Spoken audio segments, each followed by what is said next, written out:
Әдетте біз адамның тек жетістігін, әлеуметтік желілердегі әдемі суреттерін, экран алдындағы жарқыраған образдарын ғана көреміз. Бірақ сол жетістіктің тасасында қаншама еңбек, қаншама күмән, ешкімге айтылмаған ішкі арпалыстар жатыр. Армысыздар, бұл айтылмаған әңгіме жобасы. Бұнда біз кейіпкердің тек жетістігін ғана емес, сол жетістікке жеткен жолын және еш жерде айтылмаған әңгімелермен, сырлармен бөлісетін боламыз. Бүгінгі біздің қонағымыз жас болса да медиа кеңістікте өз биігін қалыптастырып жүрген, жүздеген оқушының бағын ашқан Жуниверс курсының негізін қалаушыларының бірі. Шырағың сөнбесін атты бағдарламаның жүргізушісі, журналист Саяжан Құдайберген. Саяжан, қош келдіңіз. Рахмет, қош көрдік. Бүгін біз сіздің осы бағдарламада еш жерде айтылмаған әңгімелеріңізді тыңдағымыз келеді. Кез келген үлкен жол кішкентай ауладан, мектеп қабырғасынан басталады. Сол бір кішкентай Саяжанның арманынан бастасақ, арманы қандай еді? Негізі бәрі сұрайды ғой, кішкентай арман дегенде, бізде өскен кезде кім боласың дегенде осы сұраққа екі жауабым дайын болатын. Біріншісі әнші, екіншісі журналист. Және қазіргі таңда журналистердің арасында күшті әншімін, ал әншілердің арасында күшті журналистпін. Осы арманымды орындау мақсатында қазір жалпы өнер саласында да, журналистика саласында да жұмыс жасап жатырмын. Сол бала кезімде әнші болсам, журналист болсам деген арманым, қазір сол арманымды орындап, ақырындап осы медиа саласында жүрмін. Білесіздер ғой, өнер саласы мен медиа саласы негізі ұқсас.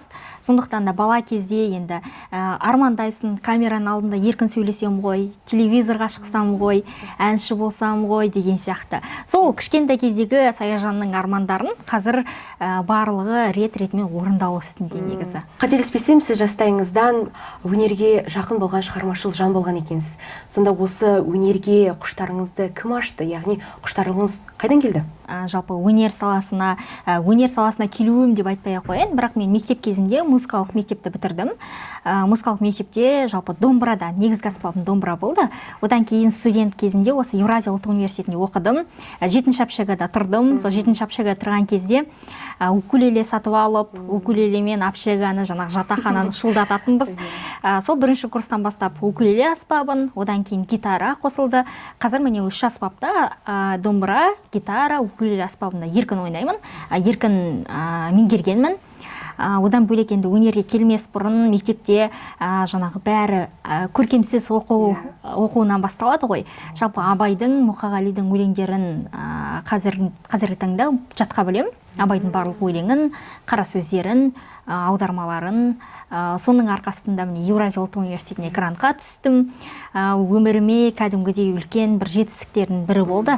Жаңа сіз айттыңыз ғой, айтылмаған әңгіме деп. Енді бұл жерде ешкімге айтпағам, көп оқушыларым білмейді бұл нәрсені.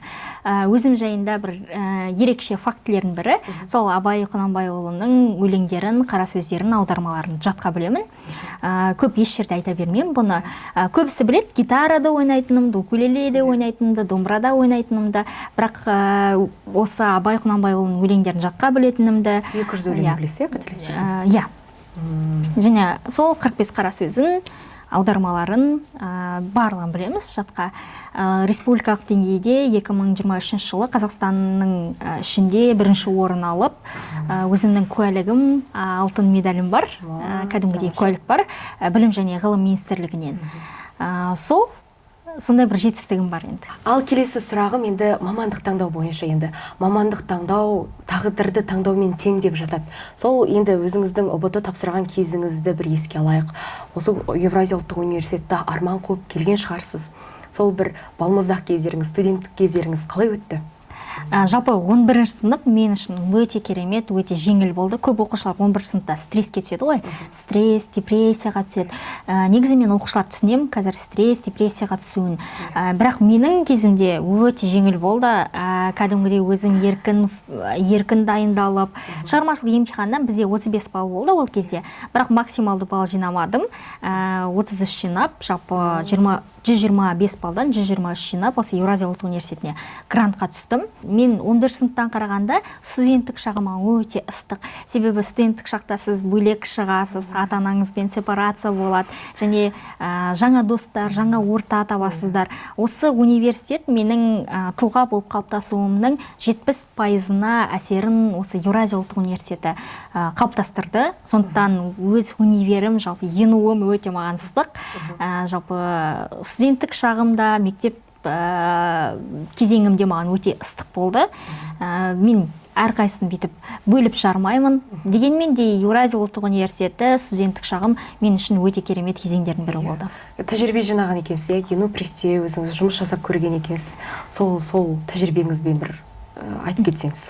Жалпы осы универге келген кезде жалпы енудың ресми парақшасын жүргізуге мүмкіндік болды. Сол кезде енудың инста ресми парақшасын, инстаграм парақшасын біз өзіміз 10 шақты студент болып, TikTok парақшасын, Instagram парақшасын белсенді жүргізуге атсалыстық. Жалпы маған өте қатты ұнады бұл процесте. Себебі бізде ұстаздарымыз белгілі бір критериялар, белгілі бір қысым көрсетпеді. Мынаны түсіріңдер, мынаны түсіріңдер. Енді жастардың ойы еркін, сіздер қалай түсіргілеріңіз келеді, солай еркіндік берейік деді. Сол еркіндік берген арқасында көптеген қызықты рилстар, қызықты стористар түсірдік, және студенттің Каспий Голдында қанша ақша бар деген сынды андай өте қызықты рубрикалар түсіру арқылы бір жағынан біз өзімізге лицо жинадық, және бір жағынан өзімізге тәжірибе жинадық. Осы тәжірибенің арқасында мені TikTok парақшадан көріп, Шырағың сөнбесін арнасы жұмысқа шақырды, подкастқа. Қазір подкаст жүргізіп жүргеніме, негізі жүргізуші болып жүргеніме 3 жылдан астам уақыт болды. Барлығы осы Еуразия ұлттық университетінің арқасында болды негізі.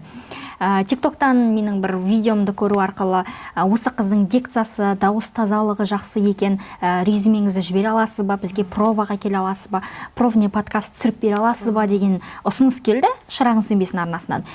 Сосын ол кезде жассың, екінші курс, үшінші курссың, өте ол кезде сіздерге қазір біреу съемка жасайсың ба десе, ашпыз ғой біз, я дейміз ғой.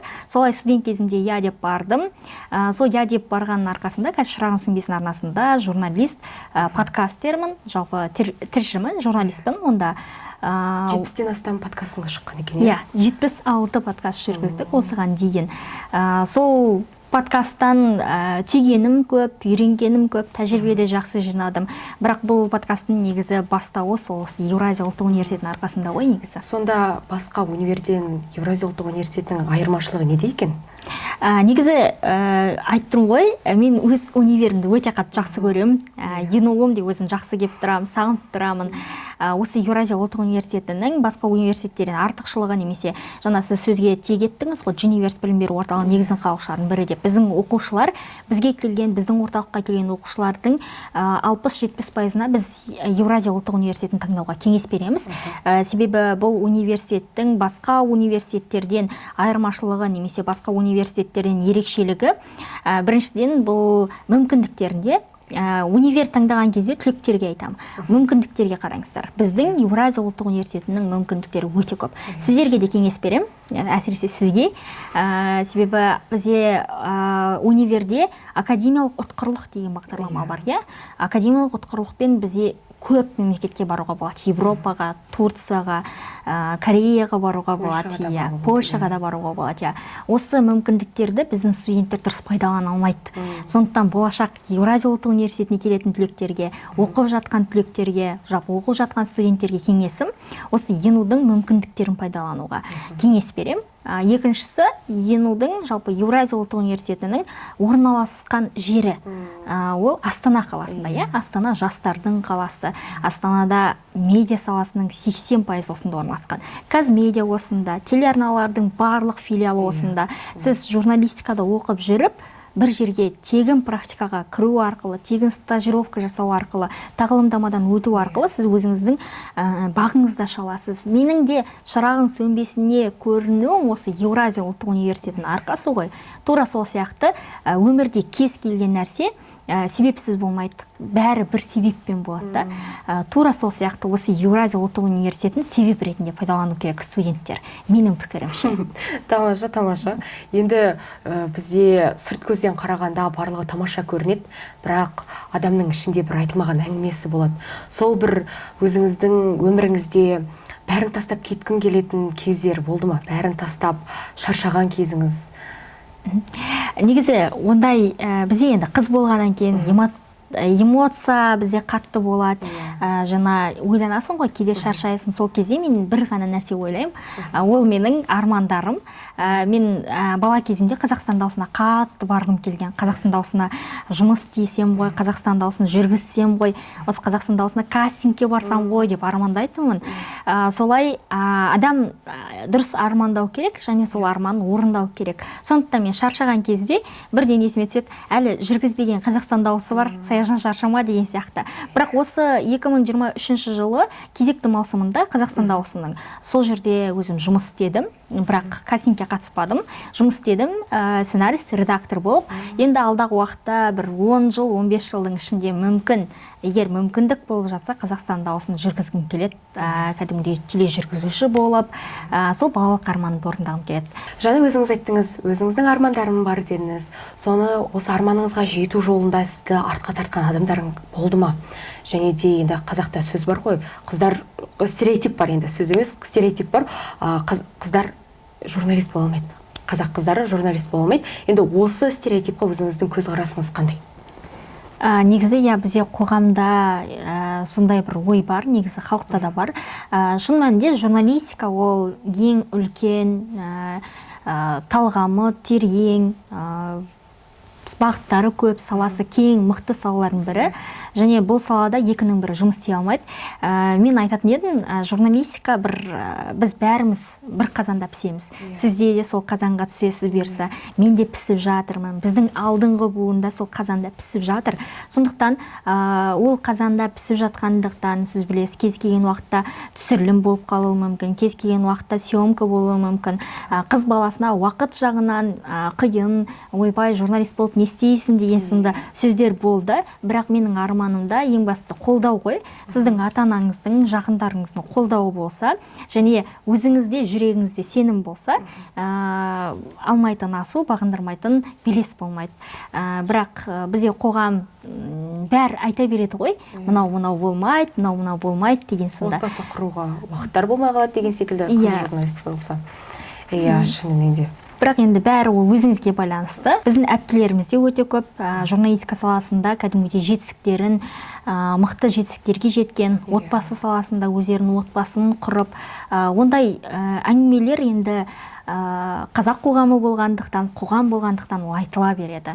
Оған сенбеу керек, ең басты өзіңізге сеніп, ішіңізде сенім болу керек, жасай аламын, бәрін алып жүремін деген. Сондықтан мен ондай пікірге қатты келісе бермеймін. Енді бұлай сұрақ қойсам, достықтан сізде жолыңыз болды ма? Сізді қолдап жүретін, шаршаған кезде қолдау беретін, өзіңіз қиналған кезде қолдап кететін достарыңыз көп пе? Негізі бұлай ғой, осы орайда Шыңғыс Айтматовтың сөзі бар. Адамның асқазаны миынан өте ақылды дейді. Неге? Себебі керек емес нәрсені бірден шығарып тастайды. Біздің асқазанымыз білесіз ғой. Тура сол сияқты ал ми болса қабылдай береді. Тура сол сияқты менің өмірімде бірнеше талап бар, ұстанымым бар. Кімге сөйлеп отырғанымды, кімнен тамақ ішіп отырғанымды, қандай тамақ жеп отырғанымды, және кіммен араласып жүргенімді мен қатты қадағалайтын адаммын. Мен үшін талғап, таңдау ол дұрыс нәрсе. Себебі әсіресе досқа келген кезде бізде бар, қазақта сөз бар ғой. Егер сенің ортаң дұрыс болса, орта ол сені өшіретін де орта, өсіретін де орта. Сондықтан сізге де кеңес беремін жақсы адамдармен араласуға. Менде қазір шүкір достарым өте көп деп айтпаймын. Саусақпен санардай, бірақ өте мықты достарым бар. Достық мен үшін, достық, махаббат ол таусылмайтын әңгіме ғой, айта берсең. Махаббатта, достықта да жолым болды. Достыққа келетін болсақ, достық мен үшін өте бір таусылмайтын әңгіме, мықты. Менің өмірімде достықтан джекпот ұтып алдым деп айта аламын. Мен достарым, қазір мен айтатын болсам, әрқайсыларыңыз олар танисыздар, қай салада болсын, мықты адамдардың бірі. Жалпы досты мен осы Еуразия ұлттық университетінен таптым. Себебі студенттік шақтағы тапқан досың өте ыстық болады екен. Біз университетті бітіргеннен кейін ойлағанбыз, болды сабақтардан кейін біз араласпай кетеміз, бітті универ бітіргеннен кейін кездеспейміз. Керісінше біздің группаластар, біздің бітіріп кеткен құрдастарымыз, достарымыз кездесейік деп айына 2 рет жиналмасақ басымыз ауырады. Солай өте мықты группада оқыдым. Және өзімнің дос бойынша енді мен айта берем, әңгіме өте көп, дос деген. Дос ол негізі қыз балалардың арасында болсын, ер балалардың арасында болсын, дос ешқандай қызғанышсыз, көреалмаушылықсыз достық ол. Доста негізі. Егер қызғаныш болса, көреалмаушылық болса, ол достық емес. Тура солай менің өзімнің жақын достарым бар. Бірінші қателеспесем, Ризамен сіз осы Жуниверс курсын ашқан екенсіздер. Екеуіңіз негізін қалаушылардың бірі екенсіздер, сол Риза Даниярмен, қазір өзі саяхатшы, журналист, өте көптеген мемлекетке барып, анализ жасайды, блог түсіреді. Сол мен құрбым, осы Еуразия ұлттық университетіне бірге таныстық, Жуниверс курсын бірге аштық. Біздің курсымыздың негізгі миссиясы жалпы қазақ қоғамында, қазақ журналистикасында мықты, саналы, сауатты ұрпақтарды әкелу, жалпы балаларды тәрбиелеу демейші, балаларға жол көрсету. Жақсы сауаттылықтың немесе бір журналистиканың алғашқы қадамына жол ашып беру ғой біздің. Осы досыңмен ашқан кезде негізі көбісі сұрайды, досыңмен бизнес ашу қаншалықты қиын немесе қаншалықты оңай деген сияқты. Бизнес болғаннан кейін ол жерде кризис болады. Бизнес болған кезде ол жерде ұрыс болады, сөз таластыру болады. Бірақ шүкір, бірде-бір рет ондай бір қиын жағдайға түспедік. Тура солай менің өзімнің қазір бірнеше достарым бар. Президент кешенінде жұмыс істеп жатқан, Жібек жолы телеарнасында журналист болып қызмет атқаратын, мықты жерлерде қазір мен деген мықты журналистер. Сол өзімнің достарымды айтсам, негізі мақтана берем, мақтан тұтамын. Достықта ең маңызды 2 нәрсе қызғаныш пен көреалмаушылық болмау керек болды. Егер қызғаныш пен көреалмаушылық болды ма, онда бітті. Сіздердің араларыңызда достық емес. Дос деген сенің бауырың сияқты болу керек, сенің отбасыңның бір мүшесі сияқты болу керек. Қазір менің айналдырған өзі саусақпен санайтындай 5-6 досым бар. Кәдімгідей оның ата-анасымен де, біздің ата-анамен де, менің мама-папам, оның мама-папаларымен өте жақсы қарым-қатынаста. Кәдімгідей жақсы араласамыз. Достың деңгейі сондай болу керек деп ойлаймын. Және өмірде достықтан джекпот ұтып алдым деп айта аламын. Бизнесті жоғалтпас үшін және де достықты құртпас үшін сіздер қандай баланс ұстайсыздар осы кезде? Бізде өзіміздің осы жалпы Жуниверс орталығын ашқан кезде Риза екеуміз өте қатты ойландық. Не істейміз, ашамыз ба, ашпаймыз ба, біздегі құндылық қандай болады деген. Біздің орталықтың құндылығы өте көп, және екеуміз құрбы ретінде де, дос ретінде де, әріптес ретінде, серіктес ретінде келісіп алғанбыз. Бізде договор бар. Осы орайда келіскен біз құрбы болып кездескен кезде, немесе құрбы болып отырып шай ішкен кезде бизнес талқыламаймыз. Бұл біздің бірінші құндылығымыз. Екінші құндылық, біз офиста болған кезде біз құрбы емеспіз. Біз ол кезде әріптеспіз, серіктеспіз. Және бізде егер бір мәселе болды ма, бизнесімізде, орталығымызда, онда құрбы ретінде емес, онда кәдімгідей маман ретінде, серіктес ретінде, әріптес ретінде шешуге тырысамыз. Немесе сөзге келіп қалған кезде біреуіміз үндемейміз, біреуіміз ашуымызды шығарып аламыз. Тура осылай бір-бірімізге баланс беріп қойғанбыз. Осы нәрсені сақтау арқылы құрбының да қарым-қатынасын және бизнесімізде сақтау үстіндеміз деп айтсақ болады негізі. Енді бизнес болғаннан кейін қиындықтар да болады. Жалпы орталықты ашқан кезде де құндылық біреу ғана болды. Ол біз ешқандай каспи рет, рассрочка қоспаймыз. Білімді бөліп сатып алуға, білімді оған мен қарсымын негізі. Себебі сіздер білесіздер ғой, қазір маркетингтің заманы, білімді маркетингқа мен сөкпеймін, бір орталықтар осылай сатып жатыр екен деп. Мүлдем ешкімге ештеңе айтпаймын, бірақ менің пікірімше, бұл менің ойымша, білім сатылу керек, дұрыс. Бірақ каспи рет, рассрочкаға емес. Себебі ол эмоционалды түрде адам сатып алады да, кейін өкінуі мүмкін. Және бізде осы орталықтың құндылығы ретінде, жаңағы достығымыздың құндылығы ретінде продукты, яғни жаңағы біздің өзіміздің жаңағы орталығымыздың сапасы өте қатты маңызды. Қанша ақшаға құнығып бара жатсақ та, ақшаны шашпаймыз, және өзіміздің болашағымызға инвестиция құямыз дегенбіз. Бізде алдағы уақытта мықты жоспарлар бар.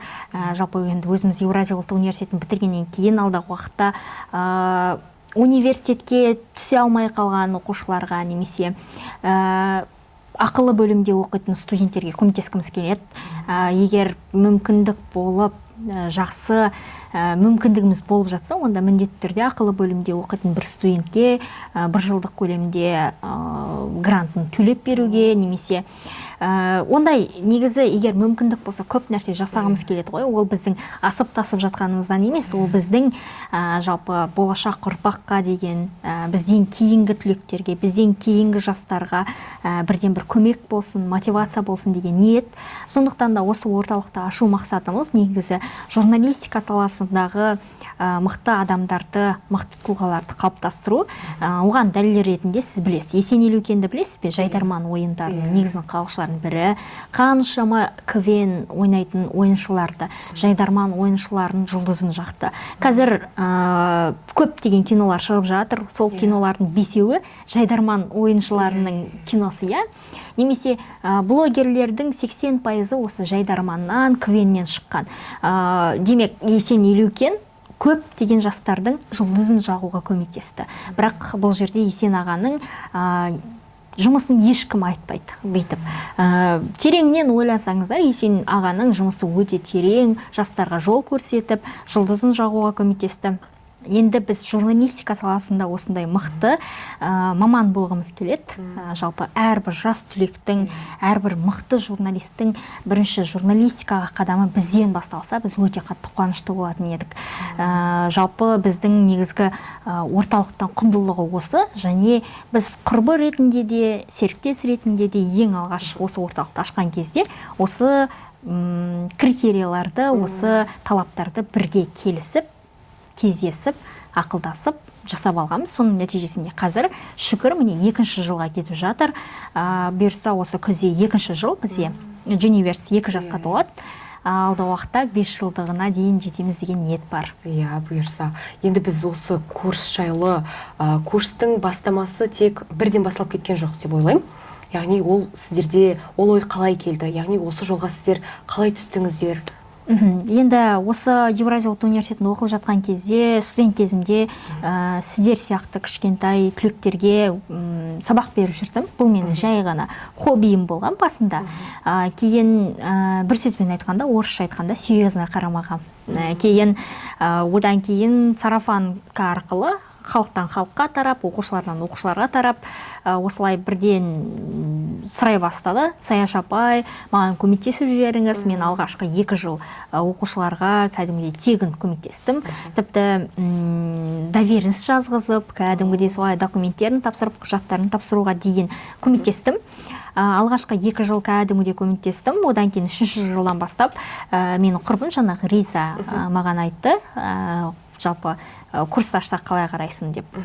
Мен осыған жауап берем, сен осыған жауап бер деген сынды.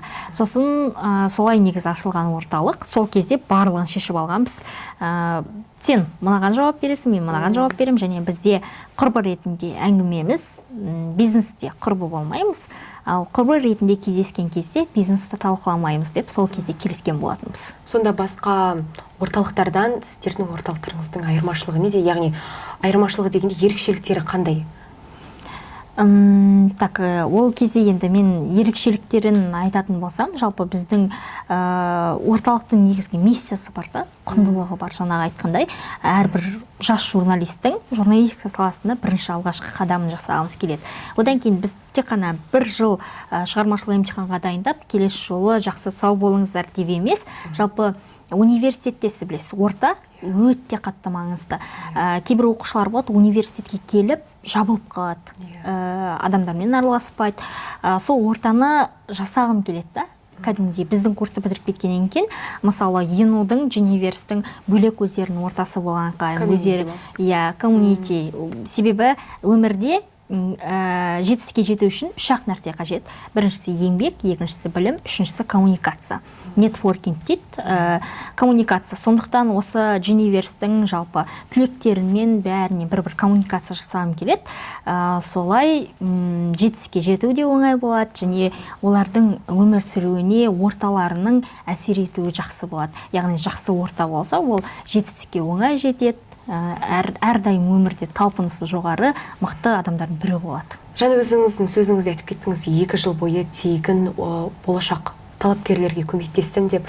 Ал қазір егер мүмкіндік болып жатса, бір оқушының жағдайы болмай жатса, 1 жылын төлеп беруге, яғни ол қаншалықты сізге өз пайдасын береді? Не үшін сізге бұл маңызды болып тұрған? Енді осы орайда бізде қазақта сөз бар ғой, тегін заттың құны жоқ, тегін ол тегін болып кетеді деген. Бірақ ниетке байланысты ғой осы орайда. Мен бірақ ниетім тегін заттың құны емес, ниетім адамдарға көмектесу. Кезінде маған олай ешкім көмектеспеген, енді болашақта мен оқушыларыма көмектескім келеді, менің негізгі ниетім. Тура солай, жалпы 2 жылда бір жағынан тегін дайындауымның себебі тәжірибе жинау керек болды. Бірақ мен мүлдем ойламадым, осындай орталық ашам, осындай үлкен деңгейге, масштабқа шығам деп мүлдем ойламадым. 2 жылым тек қана хобби ретінде болды. Бұл менің хоббиім бір жаңа арманды жасауға, немесе жаңа бір өмірге деген мақсат қоюыма алып келді да, негізі хобби ретінде қарағам бастапқыда. Одан кейін осылай үлкен масштабқа шықтық. Сондықтан бұл нәрсені мен андай көп күтпедім. Сондықтан да тегін жасап жүрдім. Ал егер бастапқыда міне орталық ашам дейтін болсам, онда білмеймін ол қалай келетінін. Ал егер екінші сұраққа жауап берсек, жаңағы 1 жылдық оқуға байланысты. Бұл енді Дженеверс оқушыларының барлығы 100% грантқа оқуға түседі деп айта алмаймыз ғой. Ол оқушының деңгейіне де байланысты. Түспей қалған жағдайда олардың арасында бір оқушыға грант бергіміз келеді негізі. Себебі ол біздің Дженеверс курсы біздің баламыз сияқты да. Баламыздан шыққан оқушылар ол мүлдем ыстық болады. Сондықтан әркімнің жағдайы әртүрлі, әркімнің өмір сүру салты, қаражаты, жалпы деңгейі әртүрлі. Сондықтан да деңгейге байланысты бір оқушыға мүмкін, ақылы оқитын оқушының егер шамамыз келіп жатса, мүмкіндік болып жатса, төлеп беруге тырысамыз. Әрі жалғастырып кетуіне сіздер себепкер болайын деп тұрсыздар, Тамаша. Ал қазір осы орталықта қанша қызметкер, қанша оқушы оқып жатыр, сол жағынан бір білсек? Қазіргі таңда осы 2025 пен 2026 оқу жылында бізде 150-ге жуық оқушы оқып жатыр қазір. 150 оқушымыз қазіргі таңда 5 ментор бар. 5 ментор ол университеттің деңгейіне байланысты бөледі. Еуразия ұлттық университетіне келетін оқушылар осы ЕНУ-ды бітірген түлектер сабақ береді. Өзім және Риза апай, одан кейін Сүлеймен Демирел атындағы университет, ЕЗУ-да бөлек бізде Азамат деген ағай бар. Мақсұт Нәрікбаев университетінде Руслан деген ағайымыз бар. Биыл Руслан дипломын алады қолына. Менің ең алғашқы түлекімнің бірі. Қарағандының баласы, өзі өте пысық бала. Осылай біз әр қайсынан кәдімгідей әскерге дайындағандай біз команда жинап жатырмыз. Осы 150 оқушыны әртүрлі командаға бөлеміз, университеттің деңгейіне байланысты. Сонда бізде қазір 150 оқушы, 15-ге жуық қызметкер бар. Және ол қызметкерлердің 70% академия бөлімінде, себебі сабақ беретін менторлар ол маңызды қазіргі уақытта. Ал маркетинг бөлімімен ОП бөлімінде, яғни отдел продажи бөлімінде аз. Себебі қазіргі уақытта біз фокусымызды оқушыға қойып жатырмыз. Деңгей шығару үшін, нәтиже шығару үшін. Енді соңында келген кезде осы болашақ журналистикаға түсетін талапкерлерге сіз қандай ақыл кеңесіңізді айтар едіңіз? Енді өзіңіздің тәжірибеңіз бар, 2 жыл көмектестім дедіңіз, қазір өзіңіздің орталығыңыз бар. Сол болашақ талапкерлерге не айта аласыз? Болашақ талапкерлерге кеңесім жалпы журналистика саласын зерттеп келсін. Бізде журналистика саласы мықты үлкен салалардың бірі. Журналистика тек қана телевидение емес, журналистика тек қана тележүргізуші емес, журналистика тек қана диктор емес. Осыны түсініп келсін. Журналистика саласында ақша жоқ, журналист болып не істейсің, журналист өсекші деген пікірлерді мүлдем тыңдамасын, алып тастасын. Себебі журналистика саласында сала көп. Спорт журналистикасы бар, медиа өнер деген, медиа искусство деген мықты мамандық бар, сала бар. Біздің осы Еуразия ұлттық университетінде оқытады. Одан бөлек цифровой медиа, медиа журналистика, кино журналистикасы. Осындай журналистиканың мықты салаларын білсе, және өзінің бір жүрегіне жақын саланы таңдап атса, онда журналистикада ақша бар, журналистикада жұмыс бар. Қалауын тапсан қаржымат дейді ғой, тура сол сияқты журналистика саласынан мықты жетістікке жетеді деген сенімдемін. Сондықтан осыған кеңес берем. Журналистика саласын тек қана телевидение, тек қана жүргізуші, диктор деп ойлаудан аулақ болсын. Қазір бірақ болашақ талапкерлер көбісі білмейді екен, журналистиканың бөлінетін салалары бар екенін. Сол бір өздеріңіздің орталықтарыңызда оны айтады шығар, осындай мысалға Еуразия ұлттық университетінде осындай салаларға бөлінеді деген секілді. Енді қай сала оқушыларға ыңғайлы болады деп ойлайсыз? Яғни не цифрлық медиаға түскен ыңғайлы ма, әлде қазақ журналистикаға түскен ыңғайлы ма? Қалай ойлайсыз өзіңіз? Енді мен осы орайда айтқым келеді, біздің орталықта жалпы журналистиканы тереңінен түсіндіреміз. Салалық журналистика дегеніміз не екенін түсіндіреміз. Бізде салалық журналистика ол белгілі бір бағытқа бағытталған журналистиканың түрі ғой. Демек, жаңағы сіз қойған сұраққа цифрлы журналистика немесе қазақ журналистикасы деген. Енді ол баланың өзінің таңдауы, бірақ мен көбінесе оқушылардың 70%-на кеңесім салалық бағытты таңдауға кеңес берем. Себебі салалық бағытта сіздер 4 жылдық білім беру бағдарламасында монтаждың, анимацияның сіздің таңдаған салаңызға байланысты бір бағытты меңгеріп шығасыз. Демек, сіз журналист бола аласыз және спорт жағында меңгеріп шыға аласыз. Егер спорт журналистикасын, сонда сіз спорттық салада кез келген бір футболный команда болсын, волейболды ұлттық құрама болсын, сол жерге барып сіз журналист болып жұмыс істей аласыз. Немесе қоғаммен байланыс, пиар мамандарын негізі ешкім бағаламайды ғой. Бізде қандай мықты компания бар, строительный, құрылыс компаниялардан, BI группты айта аласыз ғой. BI-ға сіз BI группқа маркетинг бөліміне журналист болып жұмысқа тұра аласыз. Бұны ешкім білмейді, ешкім айтпайды. Сондықтан мен өз оқушыларыма айтам, сендердің көздеп жүрген компанияларың бар ма? Apple компаниясы, Егер ағылшын тіліңізді білсеңіз, университетін бітіргеннен кейін неге резюмеңіз жіберіп көрмеске? Apple компаниясының пиар менеджері болыңыз, немесе BI групптың пиар менеджері болыңыз, маркетинг бөлімінде жұмыс істеңіз. Одан бөлек мықты тұлғалар бар, имиджімен жұмыс істеп жүрген. Сол мықты тұлғалардың маркетингіне, яғни имиджіне, пиарына жауап беретін маман болыңыз. Міне ақша жетеді осы жерде. Оқушыларға осыны түсіндіргім келеді негізі. Тек ең бастысы ізденіс десеңіз ғой. Енді біз өзіміздің шығарылымның соңына да келіп жетіппіз. Енді біз сізге блиц сұрақтар, жылдам сұрақтар, ойыңызға қандай сөз келеді, соны бірден айтсаңыз, сонымен аяқтасақ болады. Ал енді бастайық. Сіз үшін бірінші сұрақ, сіз үшін мінез-құлық өзгереді ме? Иә, өзгереді. Арманыңызға жеткізетін 5 қадамыңыз қандай? Шабыт, энергия, сабырлық, арман, мақсат. Тамаша. Келесі, үшінші кітап па, әлде сіз үшін подкаст па? Вау. Кітап. Жақсы. Өзім подкаст жүргізсем де кітап болыңыз. Иә. Өміріңіздегі ең үлкен тәуекел, яғни қандай қадамдарға бардыңыз? Тәуекел етіп. Өмірімдегі ең үлкен тәуекел 2024 жыл шығар. Бір оқушының ата-анасы осы Астанаға енуға келуіне қарсы болды. Апай, маған беріңіз балаңызды, мен грантқа түсіріп берем деп ұйықтамай, сол балаға доверенность жазғызып, күні бойы, түні бойы дайындап, грантқа түсіруіне себепкер болған негізі. Сол кезде қатты тәуекел жасадым. Қазір екінші рет ол нәрсені жасамаймын. Тамаша. Саяжан Құдайбергенді бір сөзбен қалай сипаттауға болады?